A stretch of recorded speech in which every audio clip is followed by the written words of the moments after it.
નમસ્કાર દર્શક મિત્રો, એબીસી ન્યૂઝમાં આપનું હાર્દિક સ્વાગત છે। જોઈએ આજના સમાચાર વિગતવાર।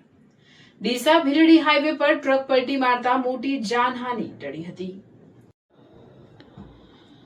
ડીસા ભીલડી હાઈવે પર અકસ્માતની ઘટના સામે આવી છે। ગાય અચાનક રસ્તા પર આવી જતા ટ્રક ચાલકે સ્ટીયરિંગ પરથી કાબુ ગુમાવ્યો હતો, જેના કારણે ટ્રકની પાછળ જોડાયેલી ટ્રોલીનો ભાગ મેઇન રોડ પરથી સર્વિસ રોડ પર પલટી મારી ગયો હતો। મળતી માહિતી મુજબ ટ્રકમાં મોટા પથ્થરો ભરેલા હતા। ટ્રોલી પલટી જતા પથ્થરો રસ્તા પર ફેલાઈ ગયા હતા, જેના કારણે હાઈવે પર ટ્રાફિક જામના દ્રશ્યો સર્જાયા હતા। ઘટનાને પગલે વાહન ચાલકોમાં અફરાતફરીનો માહોલ જોવા મળ્યો હતો। સદનસીબે આ અકસ્માતમાં કોઈ મોટી જાનહાનિ થઈ નથી। ઘટનાની જાણ થતાં સ્થાનિક લોકોને તંત્ર દ્વારા રસ્તો ખુલ્લો કરવાની કામગીરી હાથ ધરવામાં આવી હતી। રિપોર્ટર વિપુલભાઈ ચૌધરી।